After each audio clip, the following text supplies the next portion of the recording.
pages 48 and 49. Reading. Hello, Earth. Kepler Masterman is 15. He was the first child ever born on the moon. He has been brought up with few luxuries because transport from Earth is expensive. His father is the governor of the moon and is travelling to Earth for important discussions. Kepler has travelled with his father by moon ferry to the space station where they transferred to an Earth ferry. Now they are approaching Earth and Kepler has his first close-up view of the world. I craned my neck eagerly and looked through the port.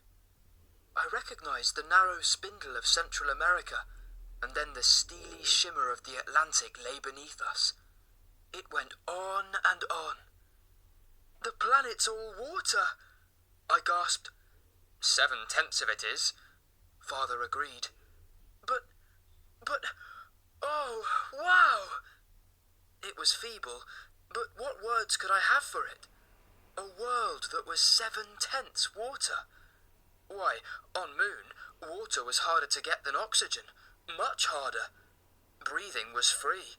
You could breathe as deeply and as often as you wished.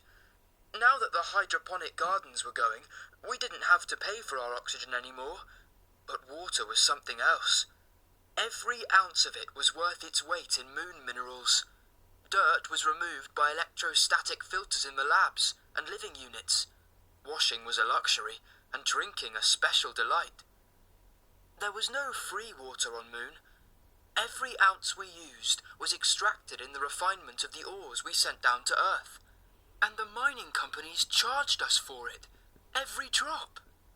I had grown up thinking water was the most precious stuff in the universe. Now, with my own eyes, I could see that Earth was covered with the stuff, slopping over with it. We orbited across North Africa and Arabia. From my port, I could see the island-spangled blueness of the Indian Ocean, then the Pacific. I felt suddenly tired and a little sick. What sort of a place was this Earth, and what were its people like? Half a world made of water, and yet they had charged us for every single cup. I shut my eyes and turned away from the port. "You feeling groggy?" Father's voice was sympathetic. "They're starting their braking orbit, and I guess you'll really notice the weight difference. Don't worry. It'll get worse before it gets better, but it will get better. Just hang on." To the Earth passengers from the space station, I suppose the discomforts were minimal. Their apparent weight increased to double, and momentarily 3 times their normal weight. I had not realised until this moment what my birthright of 1/6 Earth weight was going to mean when I tried to return home. It was like a barrier separating me from all these other people. Already, I weighed 6 times my normal weight. As the braking continued, it increased to 12 times, to the weight on my chest. I couldn't breathe. I felt as if my brain was going to burst. When I came back to my senses, the enormous pressure had lifted. I felt heavy and tired. I lifted my head and looked blurrily around. We had landed. Kepler's father told him to lie still because he had had a nosebleed. He asked a stewardess to help him. She explained to Kepler that the force of Earth's gravity had made his nosebleed. She got him an ice pack and offered to get him a wheelchair if he couldn't walk. "I'm going to be fine, thanks. It just takes a little practice, that's all." "Of course. Perhaps you'd like to tidy up before you leave?" I took her hint and plodded back down the aisle to the washroom. Good grief. I was a disaster area. I took off my jacket. How crudely cut it looked in comparison with the Earth fashions I'd seen on the ferry. And what rough material. Then I washed the rest of the blood off my face and combed my hair. What there was of it. It looked like a convict cut by Earth standards, but it would grow. I put on my jacket and plodded down to the exit hatch. I hesitated, my hand on the ramp rail, looking at the crowd of exotically dressed reporters, cameramen, and casual bystanders milling around my father. It really was a new world down there, at the end of the ramp. From Goodbye to the Moon by Monica Hughes. Glossary of scientific terms. Hydroponic. The process of growing plants in sand, gravel, or liquid without soil and with added nutrients. Electrostatic. Working by electricity that does not move. Oxygen. A natural gas that people need to breathe. Lab. Short form of laboratory, the special room where scientific work is carried out. Gravity. The force that prevents people floating off the earth and into space. Ounce. A measurement of weight, about 25 grams. Unit 5, page 53. Grammar in use. Activity 1. I had an email from Tippy in Thailand yesterday. Really? What did she say? She's doing a web page about the theatre in different countries. She asked me to send her some information about the theatre in the UK. I'll help if you like. I know a bit about the Globe Theatre in London. Okay, thanks. Tippy said that Usha had sent her lots of emails about the theatre in India, but she's had fewer replies from the other teams. I've had no emails or messages at all this week. I've had 2. That's the fewest since we started the project. I'm sure Sergei could help Tippy. The theatre's very important in Russia, I think. Yes, and ballet too. Which reminds me, she sent a few photos of Thai dancers. They're amazing. Well, you could show a little enthusiasm. Sorry, but I don't have the least interest in Thai dancing. And I have even less. Honestly, you're terrible. Only joking. Let's see the photos. Wow! Look at those masks and gold headdresses. They're amazing. Told you so. Unit 5, page 56. Conversation practice. Activities 2 and 3. Have you ever been to the theatre, Laura? Yes, I have. Why do you ask? My aunt took me to the theatre at the weekend. It was the first time I'd been. Really? I've been a couple of times. Did you enjoy it? It was amazing. What play did you see? It was a comedy and it was so funny. Actually, it was hilarious. I had a brilliant time.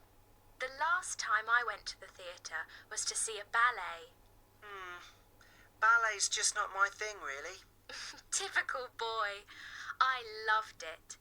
The dancers were so graceful and the music was beautiful. So, how often do you go to the theatre? Oh, not very often at all.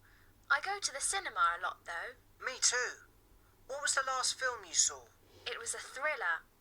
It was quite good, but I can't remember the name. I like action films. Exciting, fast-moving films. I love the special effects in action films. They're so clever. The music's usually good too. What sort of music do you like? All sorts, really. I like classical music. I went to a fantastic concert a few weeks ago. A youth orchestra was playing. They were brilliant, so talented. How about modern music? Yeah, I like pop music too. Do you like rock bands?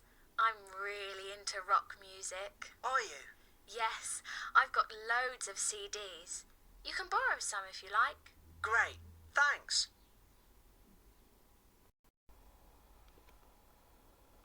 Unit 5, page 56. Listening Comprehension. Activities 1 and 2. Good afternoon, everyone, and welcome to the Globe Theatre. I hope you all enjoy the tour. The original Globe Theatre was built in 1599, and it was just one of several theatres in London at that time.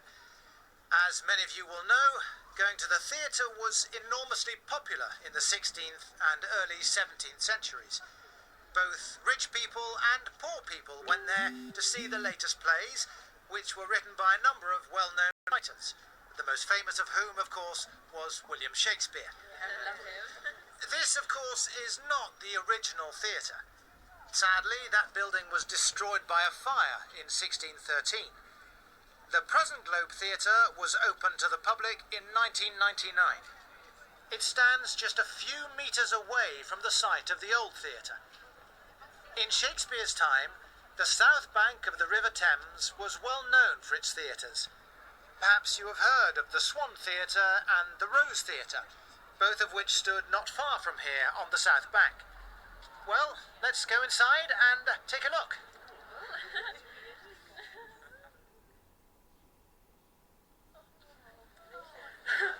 We are standing on the ground floor of the theatre, in front of the stage, and in what is known as the pit. This is where the poorer theatre-goers stood to watch the performance. There were no seats for them. People with more money could pay to sit down. If you look up, you will see that there are 3 floors with wooden seats for the wealthier members of the audience. By the way, if you ever come to see a play here, I advise you to bring a cushion to sit on, or you can hire one from the theatre. The seats are extremely hard. The theatre is as close as possible to the design of the original theatre. Its shape is circular. It is made entirely of wood. There is no iron or steel in this building. There are no microphones. All music is played live by musicians using the instruments of Shakespeare's time. The pit, where we are standing, is open to the sky. If it rains, the poor theatre-goers watching the play from here will get very wet. The lucky ones, the wealthy members of the audience, sitting on their wooden seats around the pit, are protected from the rain by a roof. There is room for 700 spectators here in the pit, and there are seats for 857 people. That is more or less the size of an audience in Shakespeare's time. So, if you'd like to follow me, we'll go upstairs and see what the view is like for the richer members of the public, and then we'll take a look behind the stage and see what life is like for the actors.